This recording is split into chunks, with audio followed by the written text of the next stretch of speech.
Buenos días a todos. Muchísimas gracias por participar, muchísimas gracias por estar conectados y bienvenidos a una nueva edición de estos diálogos de líderes responsables de SERES.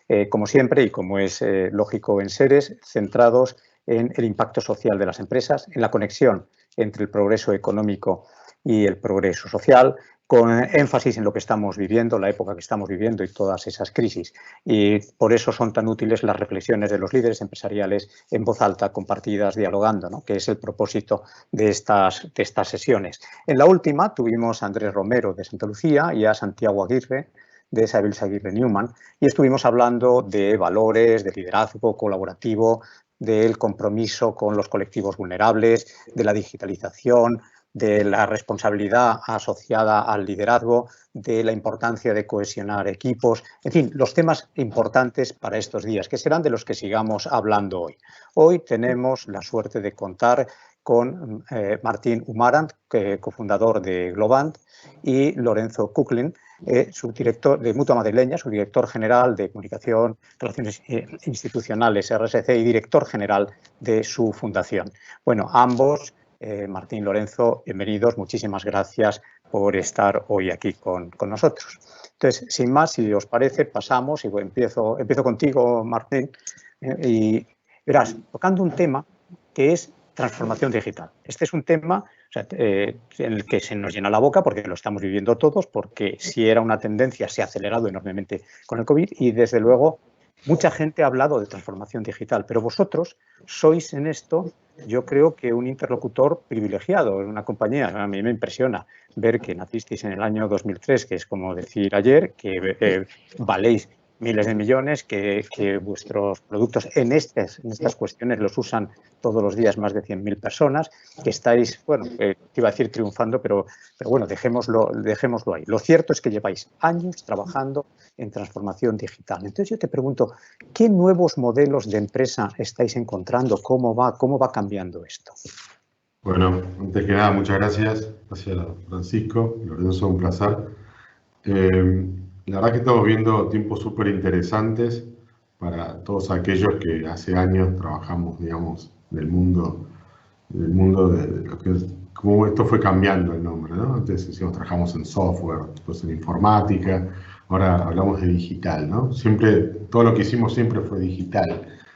Me pasa que hace unos años, cuando se acelera Internet, es el acelerador, ¿no? Es la electricidad de todo este nuevo mundo. Sin Internet, nada de lo que estamos viendo hoy hubiera sido posible, dado que es el medio de comunicación usado. Al existir Internet y al decir, bueno, todo lo que es casi todo se puede transformar en unos y ceros y lo podemos mandar por estos caños, que es lo mismo que estamos haciendo hoy cuando estamos hablando, ¿no? Es exactamente igual. El mundo empieza a cambiar y empieza a construir una infraestructura que es la que hoy estamos utilizando y aprovechando, ¿no? El mundo no se hizo digital en, digamos, marzo del 2020, como comienzo de la pandemia, pongámoslo. El mundo lo era, y lo que pasó fue que nos obligó a usar esta tecnología, y creo que fue una bendición que estuviera, ¿no? Porque, digamos, la pandemia podría haber pasado en otro momento, hace 50 años. Bueno, de hecho, el mundo ha habido muchas pandemias, ¿no? No es la primera. Pero digo, y esta pandemia lo que hizo fue que teníamos una tecnología y durante años estuvimos discutiendo si hacíamos educación online o no, o si se podía trabajar de nuestras casas.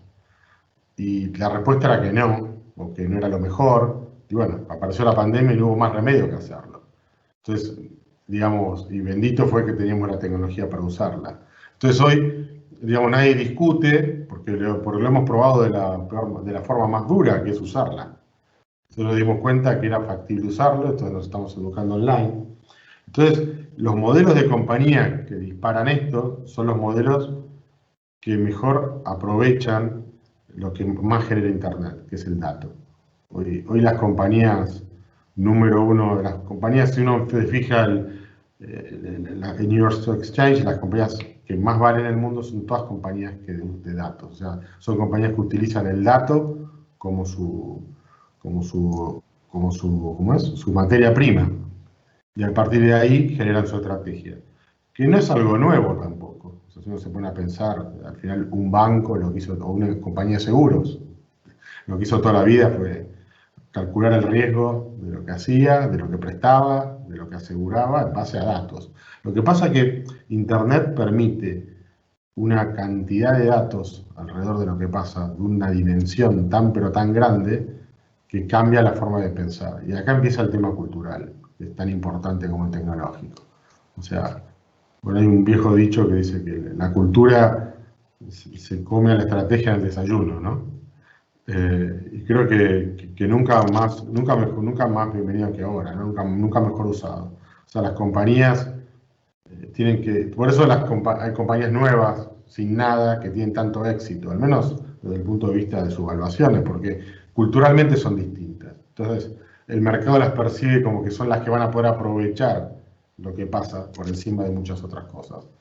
Estructuras mucho más lineales, con menos grados con menos layers, ¿no? de decisión, donde hay mucha transparencia, donde todo el mundo conoce todo lo que hacen los demás, y que al mismo tiempo está alineado con estos temas de sustentabilidad, de diversidad, que son tan importantes. Entonces, digamos, la transformación digital permite muchísimas cosas que antes no se podían hacer, y al mismo tiempo, los que mejor la aprovechan son los que están culturalmente mejor alineados con esta digitalización. Y creo que eso es lo que estamos viendo hoy en el mundo empresarial, digamos, ¿no? Y que a veces sorprende, que a veces, inclusive a mí, que estoy en esto, digo, uy, ¿y esta compañía dónde salió? ¿Cómo puede ser esta compañía? ¿Cómo le puede estar yendo como le va? ¿No? Pero cuando uno se fija por qué, en el fondo está todo esto que estamos hablando, este tema de cómo algo culturalmente puede aprovechar la nueva tecnología, ¿no? Muchas gracias, Martín. Bueno, muy claro, fíjate que lo que nos dices es que, de alguna forma, las cosas son lo mismo, sin embargo, ha habido un salto, no voy a decir cuántico, pero un salto de orden de magnitud en la cantidad de información que se maneja, la cantidad de datos y tal. Y eso es un salto y un impacto en cultura tremendo. Con lo cual, implícitamente, estás hablando de la necesidad de una transformación cultural. Es decir, que la transformación digital de la que tanto hablamos exige una transformación cultural y que esa cultura que dices más alineada con estructuras más planas, etcétera, etcétera, es la llamada a lidiar con los nuevos tiempos, a sacar partido a toda esa materia prima que son los datos, ¿no? Sí. Y además empezabas diciendo una bendición que ha pasado esto. Bueno, ya se dice que a nadar se aprende nadando y que hay que agradecer cuando te tiran a la piscina, ¿no? Por primera vez y eso. Nosotros siempre en la compañía decimos que engloban, te tiran al agua y si nadas bien y si no, bueno, no somos tan desalmados. Pero Claro. desde el punto de vista cultural también hay una cosa muy interesante que se empezó a ver, que es el tema de los analfabetos digitales.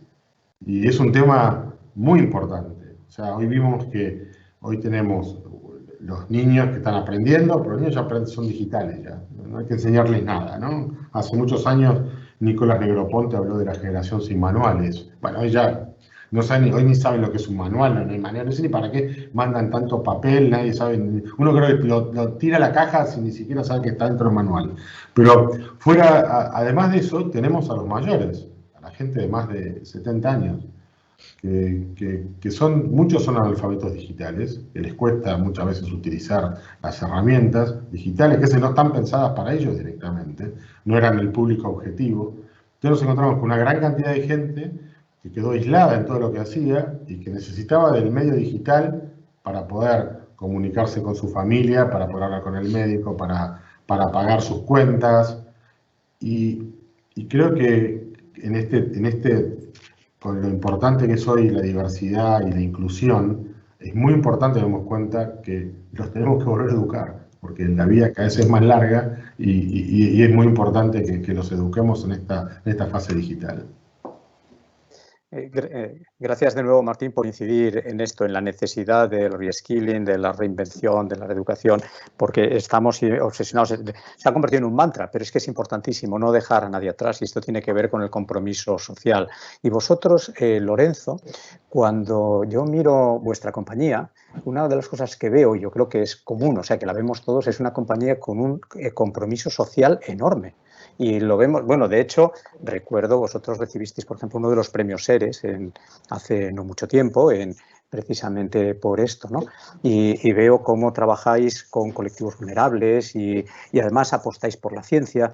Tal. Es decir, creo que es indiscutible eso. Pero entonces lo que yo te preguntaría, más que lo que hacéis, es qué receptividad estáis encontrando de esto que hacéis entre los distintos públicos. Y también lo que hacéis, no sé cómo decirte, lo hacéis porque queréis, porque lo necesitáis, porque se necesita, porque sí. ¿Qué nos dices? Bueno, comenzando por el final, bueno, en primer lugar, buenos días a todos, por supuesto, y gracias por habernos invitado a participar en este debate que, vamos, desde el inicio está siendo muy interesante, y los comentarios de Martín, la verdad es que son relevantes y de muchísimo interés. Bueno, comenzando por el final, ¿por qué lo hacemos, no? Pues yo te diría porque sí, no, pero desde luego lo hacemos por una diversidad de motivos, ¿no? En primer lugar, porque nos lo creemos, es decir, nos lo creemos. Tirando de lugares comunes, tenemos esto de que es que está en nuestro ADN, ¿no? Bueno, pues yo no sé si estará en nuestro ADN o en nuestra genética, pero desde luego en el grupo Mutua Madrileña, como tú muy bien decías, Paco, tenemos un compromiso social que lo llevamos, que es muy transversal. Es decir, lo llevamos a todos nuestros ámbitos de actuación. Es cierto que tenemos el ámbito de la Fundación Mutua Madrileña, con el apoyo a colectivos vulnerables, con el apoyo a la investigación médica en España, con nuestros programas de atención y ayuda a mejorar la situación, la salud de niños afectados pues, por enfermedades raras, y ayudar a sus familiares también, enfermedades raras, autismo, la lucha contra la violencia de género y contra el acoso escolar, y apoyar a las mujeres maltratadas, incluso con programas de integración en nuestra plantilla. Pero lo más importante, yo creo que es que desde el ámbito empresarial sí que desarrollamos esta práctica de una forma transversal en todas nuestras áreas de actuación, ¿no? Desde la aplicación, pese a no ser una empresa cotizada, de las mejores prácticas de gobierno corporativo, por supuesto, hasta una total transparencia de toda la información contable, económico-financiera de la compañía, pasando por el desarrollo personal y profesional de nuestros empleados. Como bien sabes, estamos en casi todos los rankings que hay de las mejores empresas de trabajar, en posiciones de cabeza, y en algún caso también liderándolos.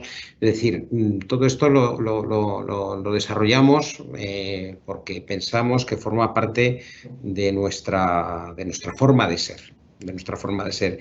Y esto se ha conseguido a través de la inoculación a todos los ámbitos de la empresa de una cultura corporativa proclive a hacerlo, que se traslada en muchos ámbitos, y uno de ellos pues puede ser también, a modo de ejemplo, que tenemos el 17% de la plantilla participando de forma activa en un programa de voluntariado corporativo que es muy comprometido y que obviamente no me voy a poner a detallar.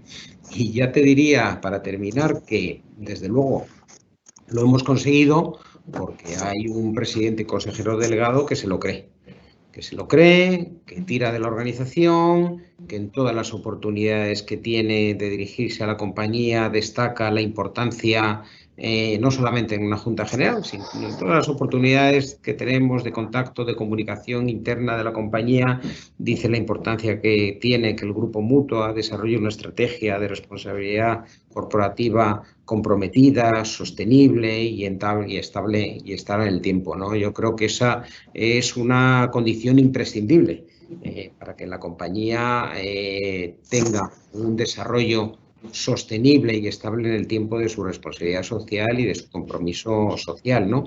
Y de todo lo relacionado con la sostenibilidad. En nuestro caso, al igual que en otras muchas empresas, por supuesto, tenemos la suerte de tenerlo, ¿no? Y respecto a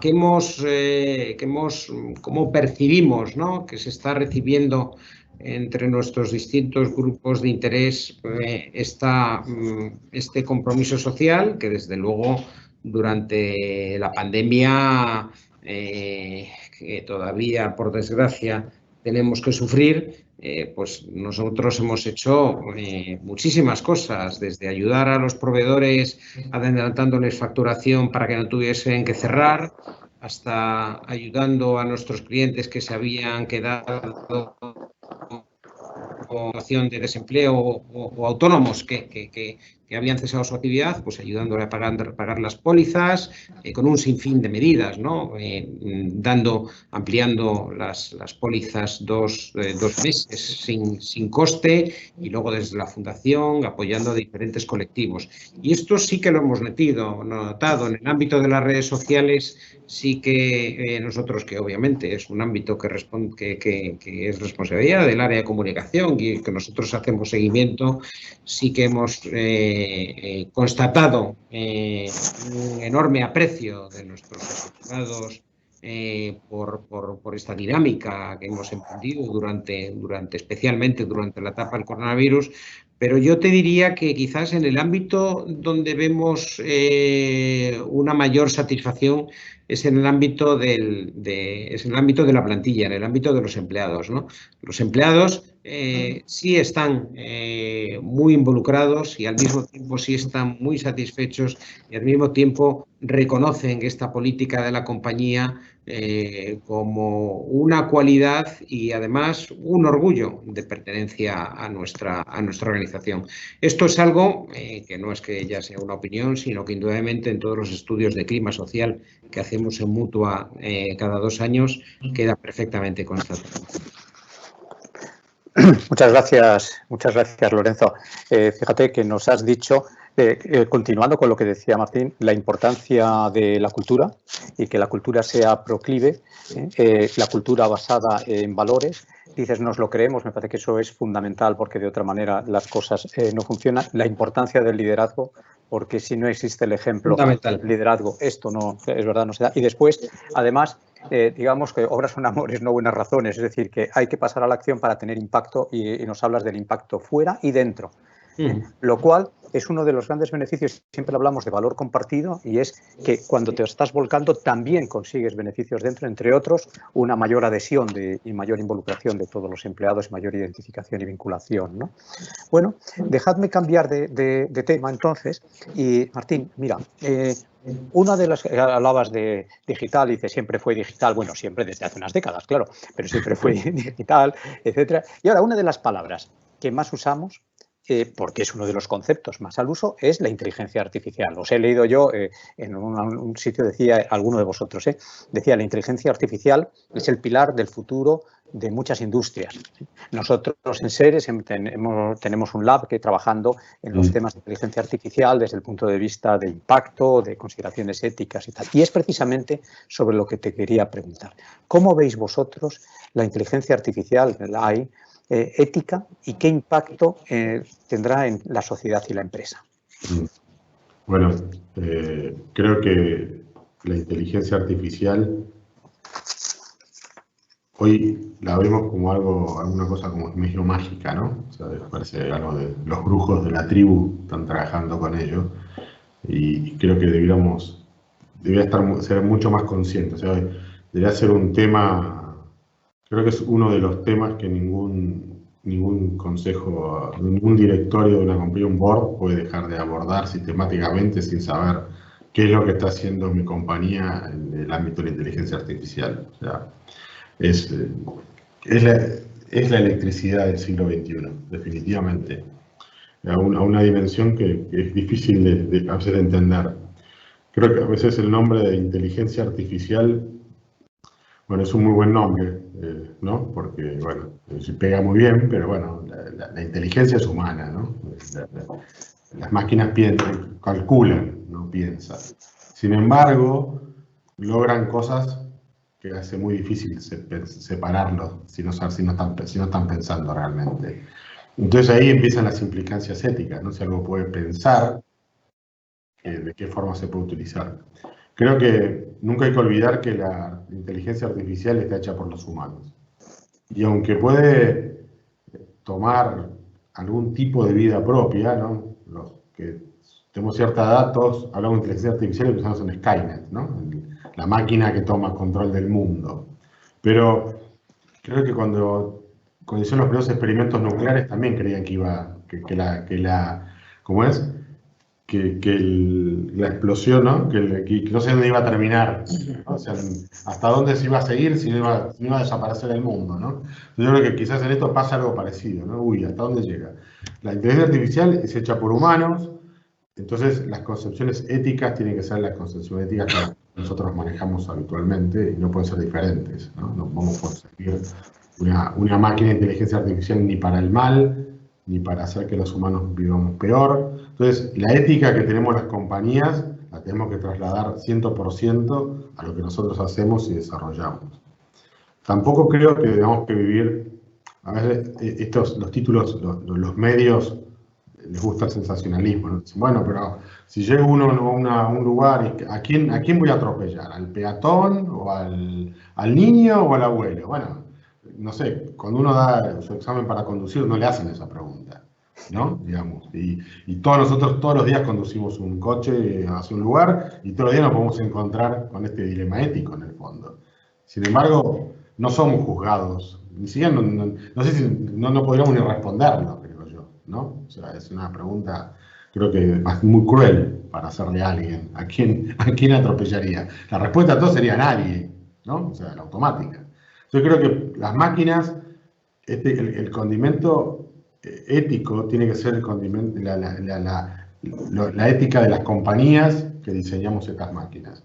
Y esta ética del siglo XXI es una ética que tiene que tener en cuenta la diversidad, claramente, el compromiso con la sociedad. Ya no es admisible que nosotros como ejecutivos, como líderes, no tengamos conciencia del mundo en el que vivimos, ¿no? Hace mucho tiempo era aceptable una respuesta de, a mí qué me importa, el mundo se arreglará. Hoy ya no es aceptable. Hoy tenemos que tener un compromiso con lo que está a nuestro alrededor, con la sustentabilidad de nuestro planeta, ¿no? Hoy es algo que tiene que estar dentro de toda decisión de una compañía, tiene que estar. ¿Y esto qué le va a pasar al planeta con esta decisión? No puede estar fuera de lo que usamos para entenderlo. Como lo mismo al mismo tiempo el tema de la diversidad y la inclusión. Recién Lorenzo hablaba de las medidas que había tomado su compañía de alguna forma para sostener el ecosistema del cual vive y la responsabilidad que debemos tomar sobre ello. Y creo yo que como las compañías estamos para estar mucho tiempo, nos tiene que importar de qué manera van a subsistir desde esta sociedad. Entonces, claramente la inteligencia artificial tiene que estar en el mismo camino. Lo que pasa que lo que tenemos que entender también es que a nivel países, a nivel empresas, tenemos que trabajar muy fuerte para entender y para utilizarla. Si no lo utilizamos, nos vamos a quedar lejísimos del mundo y lejos de las compañías. Y tenemos que sacarnos de encima uno de los principales, esta es mi opinión, uno de los principales míos, que es el tema de que las máquinas reemplazan a las personas. Las máquinas reemplazan cierto tipo de trabajo, pero no reemplazan a las personas. Las personas, toda revolución tecnológica generó más empleo. Y si no, estaríamos todos desempleados. O sea, eso es fáctico, ¿no? Y no es discutible. No puede discutirse el tema. Lo que pasa que lo que creo yo que es nuevo y tiene que ver con esta conciencia de sustentabilidad es que no podemos hacer un deployment de una tecnología sin tener en cuenta los problemas que va a generar alrededor. Y eso sí creo que es nuevo. Y ahí sí está el tema ético. O sea, en la revolución industrial, la primera, la segunda, no importaba lo que pasaba. Había que reemplazar el telar por un telar a vapor y bueno, y lo que pasaba alrededor. Hoy creo yo que, hablamos hace un tiempo de la educación digital de los adultos, ¿no? De los mayores. Bueno, esto es lo mismo. Hoy tenemos que llegar a implementar estas soluciones, pero entendiendo que van a generar en ciertos colectivos problemas, entonces que tenemos que trabajar con ellos antes. Y que el resultado final va a ser, creo yo, una mayor empleo, como pasa hoy. Google es un muy buen ejemplo. Google inventa de alguna forma el advertising, digamos, científico, ¿no? Y reemplaza muchos de los métodos tradicionales. Sin embargo, ¿cuánta gente trabaja alrededor de Google hoy? Muchísimas más de las que trabajaban en medios publicitarios hace 40 años, pero por un factor de 10 o de 100 quizás. Entonces, tenemos los ejemplos. Entonces, creo yo que el compromiso, la ética o el compromiso de nuestro es entender qué genera y trabajarlo antes, no dejar que pase y después ver cómo lo remediamos.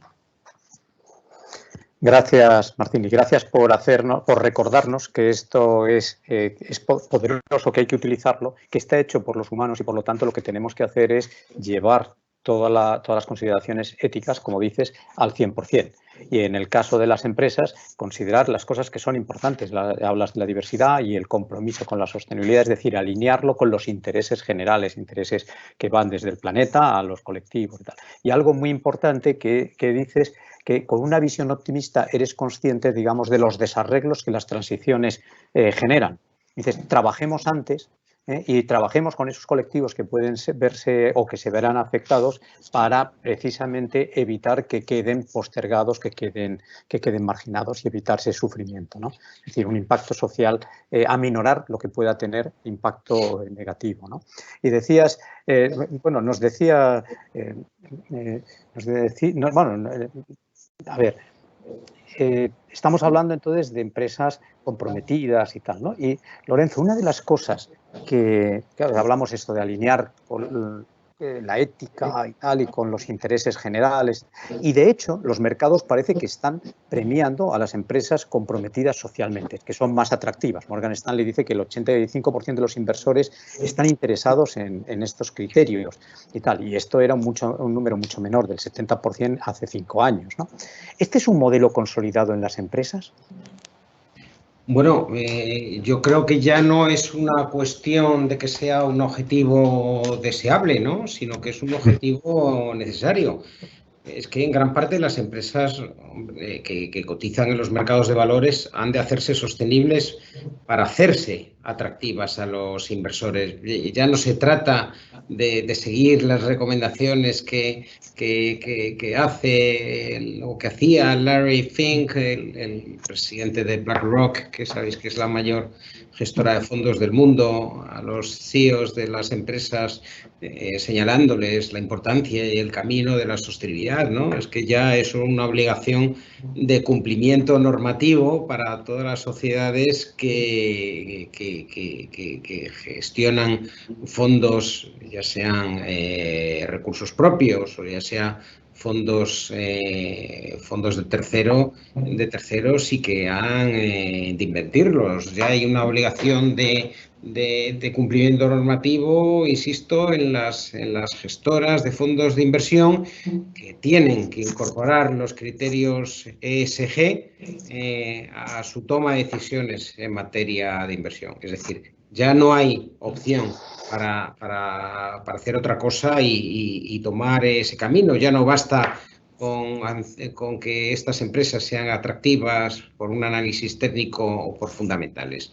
También tienen que cumplir esos requisitos de sostenibilidad para hacerse más atractiva. Vemos también que uno de los mayores fondos de inversión del mundo, el Fondo Soberano de Noruega, constituido en su momento por el país, por el Estado noruego, para garantizar o para hacer crecer el fondo de pensiones del país, pues utiliza entre sus criterios básicos de inversión no solamente los fundamentales de las compañías, sino también que cumplan unos principios de sostenibilidad, ¿no? Luego Noruega, sabemos que es uno de los países del mundo mayores productores de combustibles fósiles, ¿no? Pero bueno, el criterio que siguen para estas inversiones es esa, ¿no?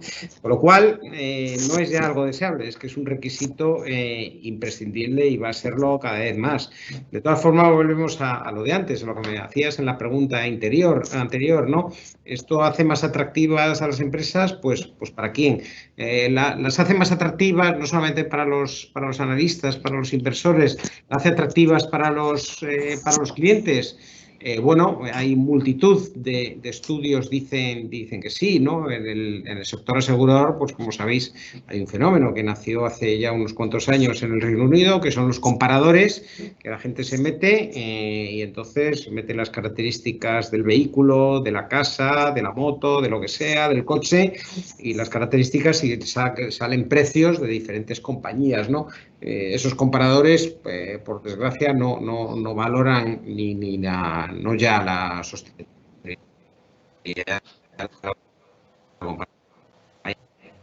por precio, ¿no? Pero yo creo que sí hay un estadio de clientes que sí que miran estos factores de que sea una empresa comprometida, ojo, no solamente comprometida socialmente, sino comprometida con dar un excelente servicio.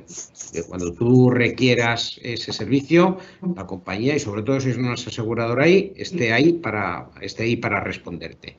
Y luego el stakeholder que antes os decía Paco y Martín, y a todos los asistentes, que yo creo que es fundamental, que es el de los empleados. Y ahí cabe la retención del talento. Por un lado, entre los clientes, yo creo que el principal valor añadido que te permite este compromiso social y esta apuesta por la sostenibilidad es la fidelización. Más que en la captación, yo creo que está en la fidelización de la cartera de clientes.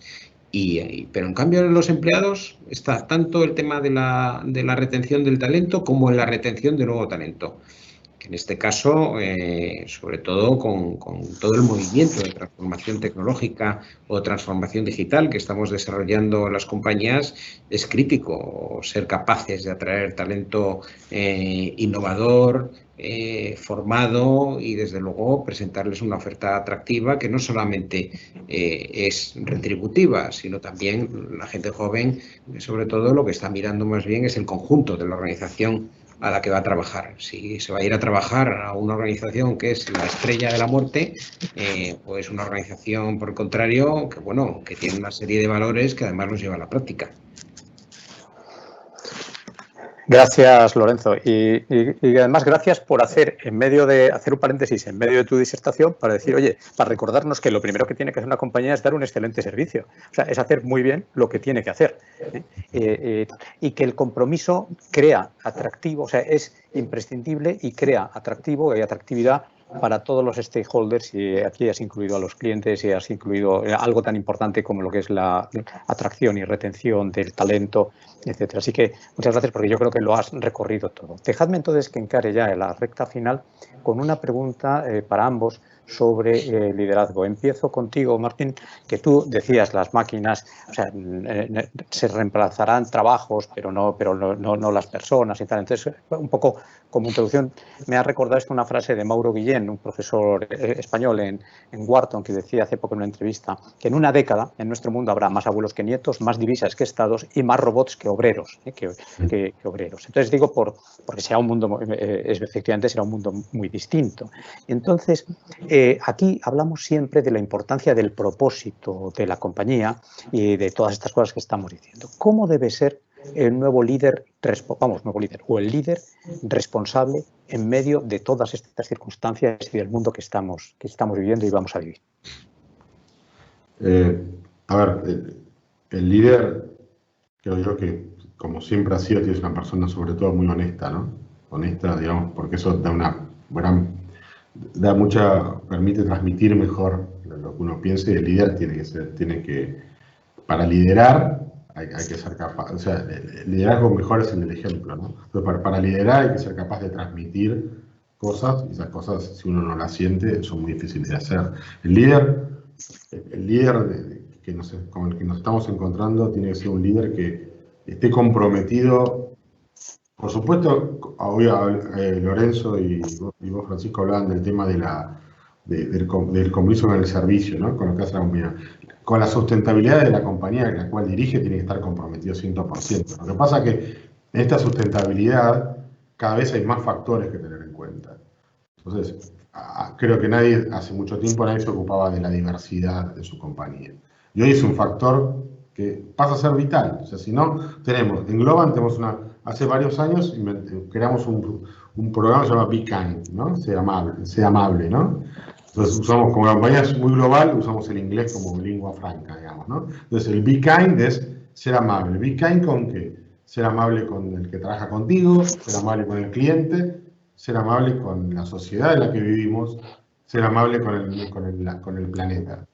Entonces, todas estas variables hoy las tenemos que incorporar a los líderes. El líder que no maneja este lenguaje es un líder que no tiene futuro, básicamente porque no va a ser respetado por las personas que tiene alrededor. Ahora bien, el líder de una compañía que hace combustible, que tiene combustibles fósiles, tiene que también transmitir que si hoy no seguimos quemando combustibles fósiles, no tenemos electricidad. Y sin electricidad no hay mundo. A mí me gusta mucho Bill Gates, ¿no? Para mí es una de las personas más sabias que leo y que sigo. Y él dice, África o los países más pobres solamente van a dejar de ser pobres cuando tengan electricidad. Y para tener electricidad, y vamos a tener que llegar con combustibles fósiles hoy. Entonces, ¿qué esperamos? ¿30 años a que haya, que toda que a la generación de energía sea, digamos, sustentable, o lo hacemos ahora? Entonces, empecemos a generar ya los incentivos para que la innovación vaya a la generación de energía verde, llamémosla de alguna forma, ¿no? Entonces, si ponemos mucha gente a trabajar sobre eso, vamos a lograrlo. Entonces, yo creo que el líder responsable es el líder que encara de esta forma el futuro de su negocio. O sea, no es sostenible seguir emitiendo dióxido de carbono como emitimos, no puede ser. Listo, ya está. Hace 50 años nadie, no tenía futuro un líder que dijera esto, porque no está. Hoy es todo lo contrario. Entonces, hoy tenemos que ir hacia acá. Pero ¿cómo lo vamos a lograr? Bueno, ahí es donde empieza el liderazgo de real. ¿Cómo vamos a lograr? Cuando tenemos que empezar a decir, bueno, esta cuota de dióxido de carbono la tengo que seguir quemando, voy a seguir produciendo esta cantidad de dióxido de carbono, pero al mismo tiempo lo voy reemplazando de esta manera. Hoy en mi compañía tengo, no sé, 20% de diversidad, tengo que llevarlo al 50%. En Global empezamos un plan hace 2 años, llamamos She Needs, decimos, bueno, dentro de 3 años, 50% del management de la compañía tiene que ser mujeres. Ahora, no lo tengo, ¿cómo lo hago? Entonces es sustentable la compañía, lo tengo que hacer llevando las mejores personas a ese lugar. Entonces, hacemos un plan, cada manager de la compañía es el tutor de una mujer que quiere llegar a ser líder. Entonces, creo yo que esas son las cosas que el líder responsable empieza a hacer y que ya, como también dijo Lorenzo, ya no es una exigencia, está clarísimo. Nosotros somos una compañía pública en New York, cada año en la asamblea vienen los auditores, estos auditores de sociedades públicas, los proxies que se llaman, y se fijan cuánto están cumpliendo de cada una de estas cosas. Han mejorado estos índices. O sea, somos medidos de esa manera. Entonces, la ecuación moderna es poner todo junto y considerarlo como algo más. Entonces, yo creo que a partir de ahí, yo vuelvo al tema de que soy súper positivo del futuro. ¿Por qué? Porque si todo esto entra en nuestra ecuación y somos capaces de tener empresas sustentables, con todo esto, al mundo lo ve mucho mejor. Martín, muchas gracias y clarísimo. Honestidad, ser capaz de transmitirlo y ese compromiso con la sustentabilidad, comprendiendo cómo es el mundo y comprendiendo esa complejidad y abarcándola. Y entonces, Lorenzo, te hago la misma pregunta. ¿Líder responsable o responsabilidad del líder? ¿Qué nos dices? Bueno, en buena parte ya lo ha señalado Martín, ¿no? Él ha hablado del compromiso del líder con este fin. Yo es que es lo que decía al principio, es que es básico, ¿no? Que tiene que ser una persona comprometida con este fin, que significa que debe creérselo y debe llevarlo a la práctica. Yo creo que hay un elemento muy importante de manera sostenible en el tiempo. Nada de esto puede ser efímero y deshacerse con presteza o cuando vienen mal dadas. Tiene que ser, sobre todo yo creo que tiene que ser sensible hacia lo que necesitamos y trabajar por ello en la sociedad, lo que necesitamos, la sociedad en su conjunto y en cada momento, y trabajar por ello desde su ámbito de responsabilidad. Hay una vieja historia que cuenta de un joven que quería cambiar el mundo, ¿no? Y que quería cambiar la insolidaridad, la injusticia, el egoísmo. Entonces se dirigió a lo alto de una montaña donde vivía un hombre santo y le preguntó qué tenía que hacer para cambiar el mundo. Y entonces el hombre le contestó, comienza por tu jardín, ¿no? Al final, tenemos que centrarnos en primer y absoluto lugar en lo que es nuestro ámbito de responsabilidad, en lo que nosotros podemos controlar, en lo que nosotros podemos cambiar y en lo que nosotros podemos gestionar. Comenzar por nuestro jardín en el ámbito de las compañías, de las organizaciones empresariales. Yo creo que hay un factor básico y es básico sobre todo, bueno, no diré que sea más básico en España, pero yo creo que por el momento que vivimos a mí me parece una cuestión clave, que es crear empleo de calidad. Empleo de calidad, yo creo que la situación en la que vivimos hay seguimiento de paro y luego además una situación laboral de los que tienen empleo, que yo creo que es manifiestamente mejorable. Bueno, pues es una condición básica, ¿no? No solamente para tener ese desarrollo sostenible que buscamos tanto desde nuestras organizaciones como respecto a la sociedad, sino también para intentar remendar las fracturas y las diferencias sociales que está generando esta crisis, ¿no? Y el tema del talento yo creo que es crítico, ¿no? No solamente crear empleo de calidad, sino cuidar el desarrollo personal y profesional de los empleados, facilitar la igualdad de oportunidades y la conciliación, que es un tema que también ha comentado Martín, cuidar el buen gobierno corporativo, ser sensible y activo en la protección del medio ambiente, asumir riesgos moderados y, desde luego, procurar siempre y buscar siempre el crecimiento rentable y sostenido en el tiempo de tu compañía, ¿no? Yo creo que son, como siempre, elementos de un mismo conjunto, pero es que son imprescindibles para que efectivamente no solamente la organización se siga desarrollando, sino para que además que la organización siga contribuyendo a esa mejora social del país al que pertenece.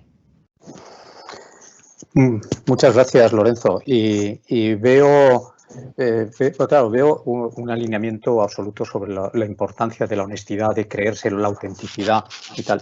Y después, dos cosas. Yo creo que la metáfora esta de empieza por tu jardín es no solo bella, sino que es practiquísima, porque es lo que se nos suele olvidar cuando nos llenamos de grandes palabras. Y luego apuntas al empleo de calidad como lo que es crucial en nuestro momento. Mirad, tenemos aquí, yo no hago más que tomar notas, estoy disfrutando, escuchándoos, y tengo varias preguntas para vosotros, y lo que no tenemos es tiempo, y esto sí que yo no lo puedo ampliar. Entonces, como nos quedan 2 minutos, lo que os voy a pedir es simplemente 1 minuto a cada uno que digáis lo que os parezca que pueda ser, y ya comprendo que esta pregunta es puñetera, pero lo que creáis que puede ser esencial para compartir ahora mismo sobre la situación, sobre lo que veis y tal. Empiezo con Martín y luego Lorenzo. Martín, ¿qué nos dirías? Como final, colofón final. Bueno, no, la verdad que empezar por el jardín me parece siempre una medida, es tan simple y tan efectiva, ¿no? O sea, eso de estar mirando ya lejos cuando no estoy resolviendo lo mínimo, ¿no? O sea, me parece súper interesante. No, creo que las compañías tenemos que darnos cuenta que estamos inmersos en un cambio muy importante y que quizás a veces... Mi padre tiene 86 años y yo tengo un hermano que tiene 44. Y yo siempre digo, me siento más cercano a mi padre que a mi hermano. O sea, la generación cambió tan rápido que a veces nos ha costado darnos cuenta. Entonces hoy estamos inmersos en ese cambio de generación, del tema del mundo, del tema de diversidad, del tema del medio ambiente, de tecnología. Son muchas cosas, pero las tenemos que incorporar y hacer un esfuerzo para entenderlo. Y cuando lo entendamos y lo pongamos en la ecuación, va a ser todo mucho más fácil. Y creo que ahí vamos a empezar a cuidar más jardines. Muchas gracias. ¿Y Lorenzo? Bueno, yo creo que lo hemos comentado todo, ¿no? Me ha parecido interesantísimo lo que Martín comentaba al principio de nuestro coloquio, en el sentido de que, joder, estás hablando de integración, de inclusión, de igualdad, y resulta que a lo mejor estamos dejando de lado a una parte, o orillando a una parte de la población importante que no es afín por cuestiones de edad o lo que sea, pues a los temas digitales, y que indudablemente no se pueden dejar atrás, ¿no? Y yo os comentaba ahora a los que nos escucháis en la anterior cuestión que formulabas, Paco, el tema de la cohesión social, ¿no? A mí es un tema que me preocupa mucho. Yo creo que esta crisis, esta pandemia, lo que está provocando es una diferencia y una fractura social que va a ser muy difícil, no quiero decir imposible, pero va a ser desde luego muy difícil de remendar, y yo creo que todos tenemos que contribuir a ello, ¿no? Sobre todo pensando en la gente joven que precisa y que necesita de oportunidades para tener su desarrollo como personas y como profesionales. No diré que eso que se suele decir que ir de España, ¿no? Porque yo creo que es bueno que la gente, yo lo hice, que la gente tenga experiencia internacional, pero que vuelva, ¿no? Pero que vuelva si lo desea, ¿no? Pero por un criterio de eficiencia económica también, ¿no? Me comentaban recientemente la precariedad de algunos profesionales, como eran los jóvenes médicos y tal. Entonces, bueno, pues, oye, yo no lo sé, pero cuando formamos un piloto militar, se le compromete no sé cuántos, sino 10 o 20 años para que siga en el ejército del aire y no se vaya a Iberia o a donde sea, ¿no? Pues aquí formamos un médico que puede costar en una universidad pública. Ahora, si te lo paga tu padre en el CEU, está bien. Pero claro, si resulta que lo paga el Estado e invierte pues más de 200.000 o 250.000 euros en la formación de un joven médico, y en cuanto termina el MIR no tiene posibilidades de desarrollo profesional y no puede aspirar más que a ganar 1.000 y pico euros y se va a Alemania, Inglaterra, Noruega, donde sea, pues yo no sé qué criterio de eficiencia económica tiene eso, ¿no? Yo creo que algo falla. Entonces, crear oportunidades para el desarrollo personal y profesional de la gente joven, yo creo que es una piedra básica para reducir la actual y la futura brecha social que existe ya en este país. Muchísimas gracias. Dos mensajes importantísimos, el comprender el cambio y abarcarlo, y la importancia de la cohesión en todas sus dimensiones y apostando por el futuro. Bueno, llegamos al final, así que Martín y Lorenzo, muchísimas gracias, ha sido interesantísimo. Nos quedaríamos aquí preguntando, pero hemos de cortar, con lo cual me despido de todos, os agradezco la atención, reitero el agradecimiento a los dos intervinientes de hoy que han estado espléndidos, y nos veremos dentro de no mucho tiempo en otra sesión del mismo tipo con otros dos líderes empresariales. De nuevo, muchísimas gracias y aquí nos despedimos. Gracias. Gracias. Gracias. Hasta pronto.